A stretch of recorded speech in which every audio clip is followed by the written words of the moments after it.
उम्मीद करते हैं आप लोग अपने अपने घर पे स्वस्थ होंगे और अपनी सेहत का बहुत अच्छे से ख्याल रख रहे होंगे। चलिए आइए आज हम इंडियन पॉलिटी के कुछ अंश पर ध्यान देंगे। चूँकि शुरुआत ही कर रहे हैं तो इंडियन पॉलिटी के आरंभ पे आएंगे। ठीक है, जैसे आप लोगों ने पढ़ा होगा कि किस प्रकार भारत में संविधान निर्माण की प्रक्रिया चली थी और भारत के एक संविधान का निर्माण हुआ था, जिसके लिए एक संविधान सभा का गठन भी किया गया।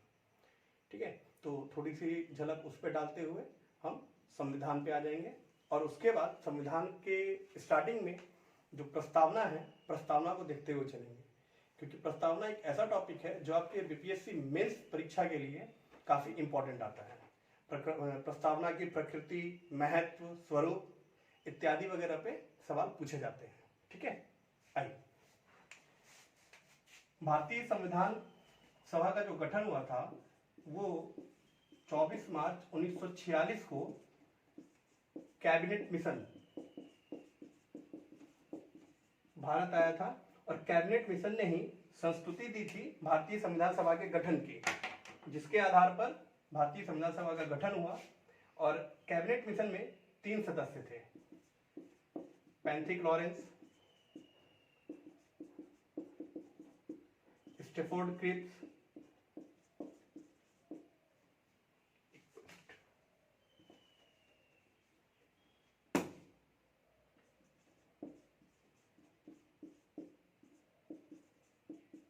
स्टेफोर्ड क्रिप्स और तीसरे थे एवी अलेक्जेंडर।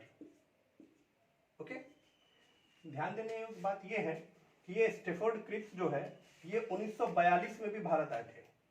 स्टेफोर्ड क्रिप्स 1942 में भी भारत आए थे क्रिप्स मिशन के अध्यक्ष के रूप में। क्रिप्स मिशन के अध्यक्ष बनके ये स्टेफोर्ड क्रिप्स भारत आए थे। इन्होंने भी भारतीय संविधान सभा के गठन की बात एक्सेप्ट की थी, लेकिन 1942 में आए थे और ये दौर द्वितीय विश्व युद्ध का चल रहा था। तो इन्होंने जो शर्त रखी, उन्होंने ये रखी कि भारतीय संविधान सभा का गठन किया जाएगा और जो भारतीय संविधान का निर्माण करेगी, लेकिन उस संविधान को मानने या न मानने की आज़ादी वो प्रांतों को दी जाएगी। ठीक है, चलिए, लेकिन इसे कांग्रेस ने और मुस्लिम लीग दोनों ने अस्वीकार कर दिया था। उसकी वजह क्या थी वो आगे डिटेल क्लास में हम आगे देखेंगे। ठीक है, चलिए अब हम आगे बढ़ते हैं। 24 मार्च 1946 को कैबिनेट मिशन आया था, जिसने 16 जुलाई 1946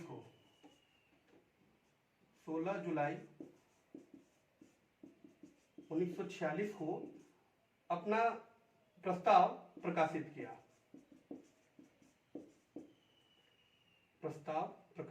सॉरी,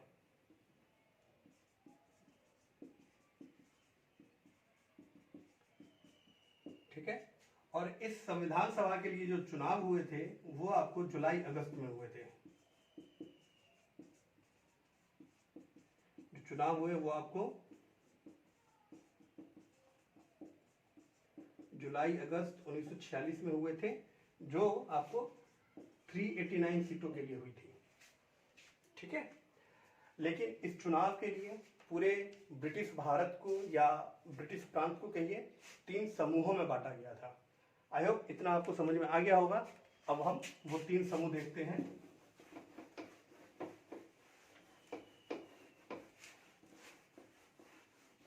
आइए,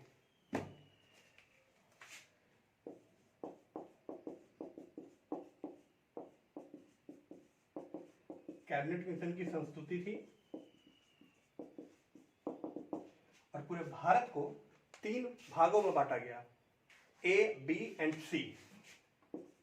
ए, बी एंड सी, एक्चुअली ऐसे ही था। ठीक है, ए, बी एंड सी। अब ए क्या था देखिएगा, पश्चिमी मुस्लिम बाहुल्य क्षेत्र। ए जो था वो था पश्चिमी मुस्लिम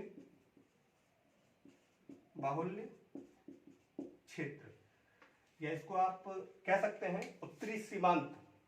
उत्तरी सीमांत यानी कि सीमांत गांधी कौन थे? आई होप आप लोगों को पता होगा, खान अब्दुल गफ्फार खान। ठीक है, बी में आते हैं तो बी में देखिए कौन थे, ये थे ब्रिटिश प्रांत।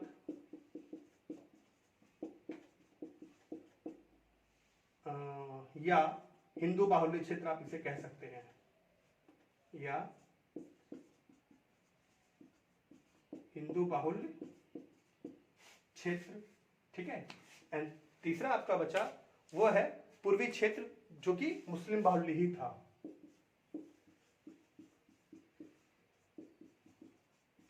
पूर्वी मुस्लिम बाहुल्य क्षेत्र, ठीक है। ये 3 क्षेत्रों में या 3 समूहों में पूरे भारत को बांटा गया। आगे इसमें अब जो चुनाव हुए थे वो सांप्रदायिक आधार पर हुए थे, ठीक है। सांप्रदायिक आधार कहने का मतलब ये होता है कि किसी भी निर्वाचन क्षेत्र में किसी धर्म विशेष या समुदाय विशेष के व्यक्ति को ही मतदान करने का अधिकार होता है, और साथ ही उस निर्वाचन क्षेत्र में उसी धर्म या समुदाय विशेष के व्यक्ति को चुनाव लड़ने का अधिकार होता है। ये हमारा सांप्रदायिक आधार होता है, या आज तक जो हमने पढ़ते आए हैं कि सांप्रदायिक निर्वाचन पद्धति अपनाई गई थी, तो उसका ये अर्थ होता है, ठीक है। चलिए अब आइए, अब देखते हैं कि 389 सीटों के लिए जो चुनाव हुए थे उनमें किसने कैसे क्या परफॉर्मेंस दी थी, और सीटों का जो आवंटन था वो क्या था, ठीक है। आइए, 389 सीट्स थी, जिनमें 296 ब्रिटिश भारत के लिए, 93 देसी रियासतें, ठीक है। चलिए इसके बाद कितने बचे, क्लियर है। चलिए अब आइए, इस ब्रिटिश भारत में जो 296 सीट थी, इनमें भी बंटवारा हुआ था, ठीक है। बंटवारा कैसे हुआ था, तो 292 वो भारत के लिए था, और 4 सीटें जो थी वो मुख्य कमिश्नरी के लिए थी, ठीक है। 4 सीटें जो थी वो मुख्य कमिश्नरी के लिए थी, ओके। इस प्रकार ये सीटों का आवंटन हुआ था। अब इसमें कैसे कैसे सीट आए थे, तो 208 सीट मिली थी कांग्रेस को, जो कि सबसे बड़ी पार्टी बन के उभरी, ठीक है। नेक्स्ट देखिएगा, 208 सीटें कांग्रेस के पास गई थी, 73 सीटें मुस्लिम लीग के पास गई थी, ठीक है। और जो शेष बच गई वो आपको छोटे समूह एवं स्वतंत्र सदस्यों के पास गई, ठीक है। तो कितने बच गए, 73 और 88, यानी कि यहाँ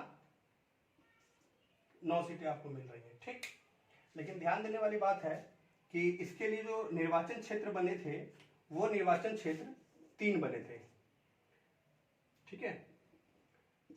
अब इस आधार पे आपको देखना पड़ेगा, क्योंकि यहाँ पे कंफ्यूजन होती है। आप देख रहे हैं कि मुस्लिम लीग को 73 सीट मिले थे, लेकिन मुस्लिम निर्वाचन क्षेत्र में 78 सीट आई थी। वो देखिए कैसे, निर्वाचन क्षेत्र में पहला था सामान्य निर्वाचन क्षेत्र, सेकेंड मुस्लिम निर्वाचन क्षेत्र, और आपका थर्ड वन था सिख निर्वाचन क्षेत्र, ठीक है। तो इस प्रकार मुस्लिम लीग को सीट तो 73 मिली थी, लेकिन मुस्लिम निर्वाचन क्षेत्र में जो है वहां 78 सीटें प्राप्त की गई थी। ये ध्यान देने योग्य बातें हैं। तो इस कंफ्यूजन को आप लोग अपने से दूर रखेंगे तो ज्यादा अच्छा रहेगा, ओके। अब संविधान सभा ने क्या कहा था, आपने देखा, संविधान सभा आई, उसने अपना प्रस्ताव दिया, संस्तुति दी, चुनाव हुए, सीटें मिल गई, और साथ ही संविधान सभा ने यह भी कहा था कि वो जो 3 क्षेत्रों में 3 समूहों में पूरे भारत को बांटा गया था, ये तीनों समूह अपने लिए अलग अलग संविधान बनाएंगे, और तब जाकर ये पूरे देश के लिए एक संविधान बनाएंगे। ये प्रस्ताव उसने दिया था, लेकिन कांग्रेस ने इसका विरोध कर दिया था। उसने कहा था कि नहीं, पूरे देश के लिए केवल और केवल एक ही संविधान होना चाहिए, ठीक है। अब आप लोगों ने इतना देख लिया, आगे चलते हैं। चलिए देखिएगा, संविधान सभा का गठन हो गया है, ठीक है। अब संविधान सभा की जो पहली बैठक थी वो 9 दिसंबर 1946 ईस्वी को बुलाई गई, ठीक है। 9 दिसंबर 1946 ईस्वी को बुलाई गई। हालांकि यहाँ पे अभी तक अध्यक्ष का चुनाव नहीं हुआ था, इसलिए इसके अस्थायी अध्यक्ष जो हैं, अस्थायी अध्यक्ष वो चुने गए थे सच्चिदानंद सिन्हा।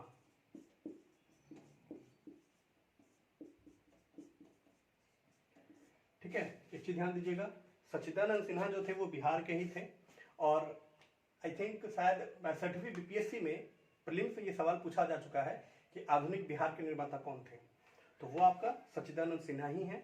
और आधुनिक बिहार का निर्माता इसलिए क्योंकि लगभग 1890 के दशक से इन्होंने स्वतंत्र बिहार के लिए छोटे छोटे स्तर पे विरोध करना शुरू कर दिया था। मतलब स्वतंत्र बिहार का गठन इनकी मांग हो गई थी, फिर वो न्यूज़पेपर के माध्यम से हो या अपने दोस्तों के द्वारा विरोध करवा कर हो, लेकिन इन्होंने शुरू किया, इसलिए इन्हें आधुनिक बिहार का निर्माता कहा जाता है। ठीक, अब 9 दिसंबर 1946 को डॉक्टर सच्चिदानंद सिन्हा अस्थायी सदस्य अध्यक्ष चुन लिए गए हैं।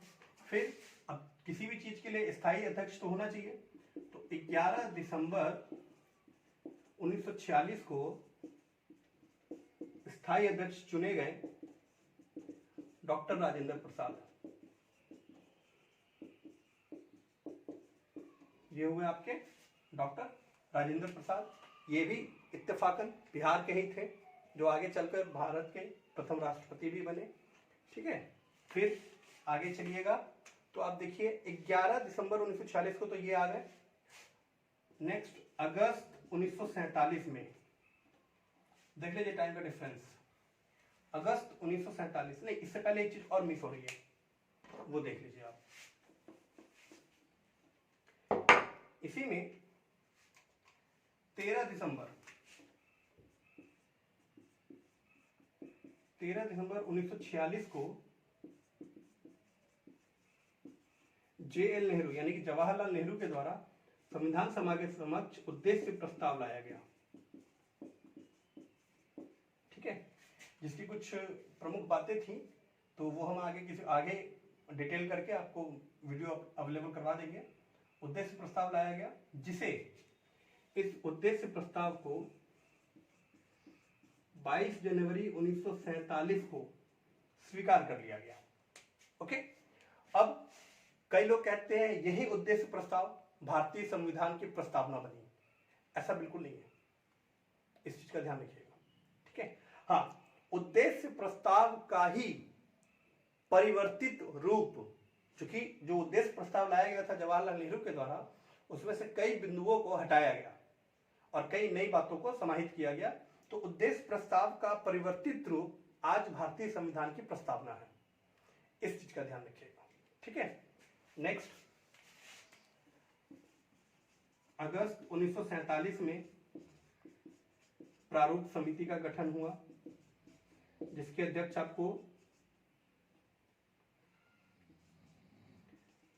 BR अम्बेडकर थे, और BR अम्बेडकर की अध्यक्षता वाली प्रारूप समिति ने 1948 में संविधान का प्रारूप पेश किया। अक्टूबर 1948 में संविधान का प्रारूप प्रस्तुत कर दिया। ठीक है, चलिए उम्मीद करते हैं यहां तक आपको समझ में आया होगा। हाँ, एक चीज और, यहाँ पे एक चीज जो मिस हो गई है, ध्यान रखिएगा। सच्चिदानंद सिन्हा जो हैं वो अस्थायी अध्यक्ष चुने गए थे। ठीक है, ऐसा नहीं है कि अस्थायी अध्यक्ष चुनने के लिए सर्वसम्मति से या कुछ हुआ या किसी चीज को लेके, एक चीज ध्यान रखिएगा, केवल यहाँ पर न सर्वसम्मति ली गई न चुनाव लिया गया। बाद बाकी संविधान सभा में जितने भी निर्णय लिए गए उनके लिए कोई चुनाव नहीं हुए थे, सर्वसम्मति से फैसले लिए गए थे, केवल इसी एक चीज को छोड़ के। ये अपवाद है। एक्चुअली क्या था कि सच्चिदानंद सिन्हा जो थे संविधान सभा में वरिष्ठतम सदस्य थे। ठीक है, और जर्मनी का वाइमर संविधान है, जर्मनी के संविधान को वाइमर कहा जाता है, जर्मनी का वाइमर संविधान, वहां से ये चीज प्रेरित हुई कि संविधान सभा के अध्यक्ष के रूप में सभा के वरिष्ठतम सदस्य को ही चुना जाए। ये जर्मनी के वाइमर संविधान से प्रेरित है। ओके, चलिए अब हम आगे चलते हैं। हमने देखा कि संविधान का प्रारूप भी आ गया 1948 में। अब जब प्रारूप आ गया तो इस पे कुछ बैठकें हुई, बैठक हुई, निर्णय लिए गए, वाद विवाद हुए, तर्क वितर्क हुए, और लास्टली 26 नवंबर 1949 को, ध्यान रखिएगा, यहां से यूपीपीसीएस में एक बहुत ही इंपॉर्टेंट सवाल आ चुका है। 26 नवंबर 1949 को स्टार्ट 26 नवंबर 1949 को भारतीय संविधान को, ध्यान रखिएगा, यूपीपीसीएस में। अब यहां से मेन क्वेश्चन यहां से था यूपीपीसीएस में, ठीक है। तो ध्यान रखिएगा, चूंकि यूपीपीसीएस में पूछा जा चुका है तो मे भी अदर स्टेट पीसीएस में अब पूछ लिया जाए। ओके, यहां पे 26 नवंबर 1949 को संविधान को स्वीकृत नहीं हुआ था, ठीक है। जो शब्द यूज किए गए हैं वो शब्द देखिएगा। ओके, अंगीकृत, इंक चेंज कर देते हैं, आप लोगों को शायद दिखाई दे। 26 नवंबर 1949 को संविधान को अंगीकृत, आत्मार्पित और अधिनियमित किया गया, ये चीज देखिएगा, ठीक है। 26 नवंबर 1949 को संविधान को अंगीकृत, आत्मार्पित और अधिनियमित किया गया। यूपीपीसीएस ने जो पूछा था वो मेन यही चीज पूछा था। ये शब्द आपके ऑप्शन में दिए हुए थे, देख लीजिएगा आप लोग, ठीक है। 26 नवंबर 1949 को संविधान को अंगीकृत, आत्मार्पित और अधिनियमित किया गया। और संविधान को लागू किस दिन किया गया, ये तो आप लोगों को पता है, 26 जनवरी 1950। ओके, अब 26 जनवरी 1950 को लागू करने का क्या कारण है, ध्यान रखिएगा। कारण 1929 में कांग्रेस का लाहौर अधिवेशन हुआ था। ओके, और यहीं पर इसके अध्यक्ष थे पंडित जवाहरलाल नेहरू। अब पंडित जवाहरलाल नेहरू ने लाहौर अधिवेशन के दौरान ही रावी नदी के किनारे स्वतंत्रता दिवस मनाने की, स्वराज की मांग की थी और इसके लिए स्वाधीनता दिवस मनाने की पेशकश की। ओके, जिससे, और शायद ये सवाल आपको 66वीं बीपीएससी पीटी में पूछ लिया गया है कि 1930 में, चलिए सॉरी वो कुछ टेक्निकल प्रॉब्लम्स की वजह से बीच में थोड़ा रुकना पड़ा है। आइए, तो 1930 में रावी नदी के किनारे पहली बार जवाहरलाल नेहरू के द्वारा स्वाधीनता दिवस मनाया गया था, ठीक है। हालांकि फिर ये 1931 में नहीं बना, इस चीज का ध्यान रखिएगा, ठीक है। लेकिन उसके बाद से फिर लगातार मनाया जाने लगा। तो इतिहास में चूंकि 26 जनवरी का एक अमूल्य योगदान था, इसलिए इस दिवस को जीवंत रखने के लिए 26 जनवरी 1950 को भारतीय संविधान को लागू किया गया था, ठीक है। हालांकि 26 जनवरी को भारत स्वतंत्रता चाहता था, लेकिन माउंटबेटन जो अंतिम गवर्नर जनरल था ब्रिटिश भारत का, माउंटबेटन अपने जीवन में 15 अगस्त को ज्यादा इंपॉर्टेंट मानता था, उसे अपना बहुत शुभ दिन मानता था, इसलिए उसने 15 अगस्त को ही स्वाधीनता दे दी। तो 26 जनवरी के अमूल्य योगदान को तो फिर भुलाया नहीं जा सकता है, इसलिए संविधान को 26 जनवरी 1950 को लागू किया गया, ठीक है। चलिए यहां तक आ गए। अब इसके आगे देखना है हमें, अब वो है भारतीय संविधान। अब हम भारतीय संविधान की ओर रुख कर रहे हैं, देखिएगा।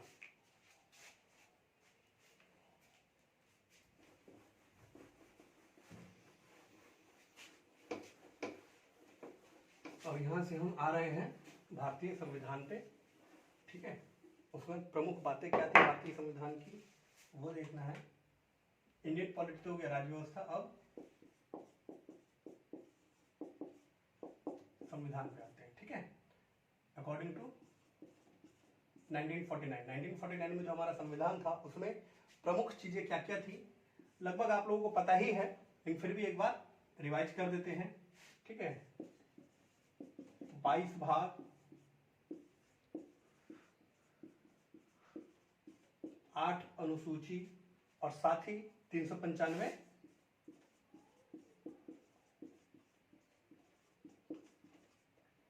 अनुच्छेद, ये हो गया आपका 1949 का। ओके, लेकिन उसके बाद वर्तमान में अभी जो संविधान का स्वरूप है वो देखिए कैसा है।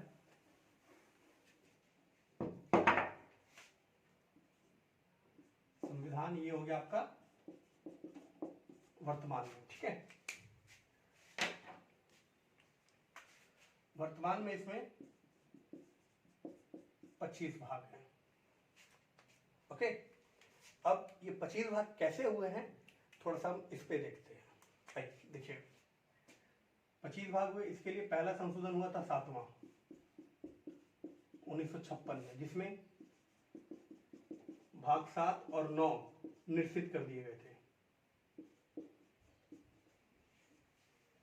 अब आप कहिएगा कि फिर भाग 7 और भाग 9 अभी कैसे हैं, तो आगे देखिए, आगे चलते हैं इसमें तो आगे और देख लिया जाएगा, ठीक है। भाग 7 और भाग 9 को निश्चित कर दिया गया था। ओके, चलिए नेक्स्ट संशोधन आपका हुआ था 42वां हुआ था 1976 में, ठीक है। इसमें भाग 4 क और 14 क, भाग 4 क एंड 14 क जोड़े गए, ठीक है। अभी भी 7 और 9 अभी नहीं है, यहाँ पे जोड़े गए हैं 4 का और 14 का। तीसरा संशोधन आ जाइए 73rd 1993 में। ओके, यहाँ पे आया भाग 9। देखिए जो भाग 9 यहाँ हटा दिया गया था, यहाँ अब आ गया है भाग 9, वापस जोड़ दिया गया, ठीक है। फिर आइए 74th 1993, ये दोनों संशोधन एक ही साल हुए थे, ठीक है। तो यहां आपका आ गया भाग 9 का।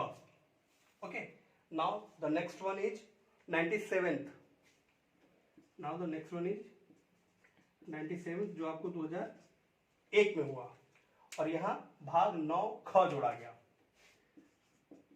भाग 9 ख जोड़ा गया, ठीक है। इतने तक आपको पता चल गया। चलिए हो गया।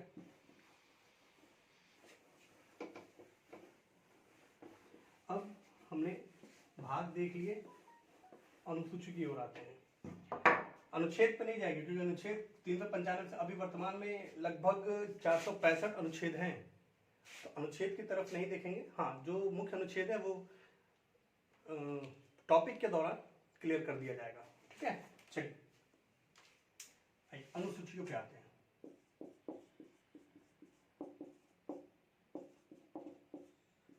आपने देखा कि 8 अनुसूची जो थी वो पहले से विद्यमान थी।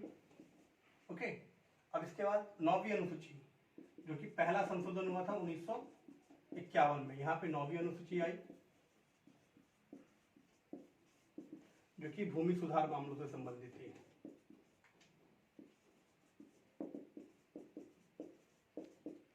ठीक है, अगला 52वां संशोधन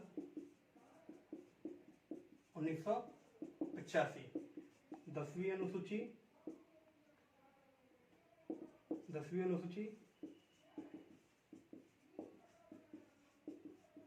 दल बदल कानून। ओके, नाउ 73rd, ठीक है, जो आपको आई 1993 में। 11वीं अनुसूची पंचायती राज, 74th 1993। 12वीं अनुसूची ये आपको आया नगर निकाय। ओके, एक चीज ध्यान दीजिएगा, सवाल कई बार पूछा गया है कि पंचायती राज को संवैधानिक दर्जा किस संशोधन के तहत मिला। ठीक है, तो ध्यान रखिएगा 73rd अमेंडमेंट है 1993। ओके, और अनुच्छेद की बात करें तो अनुच्छेद हो गए टोटल 465। तो एक भारतीय संविधान में क्या क्या स्वरूप बने, किस प्रकार से बने, ये लगभग हमने देख लिया। ओके, अब हमारा जो अगला टॉपिक बनेगा वो है भारतीय संविधान की प्रस्तावना।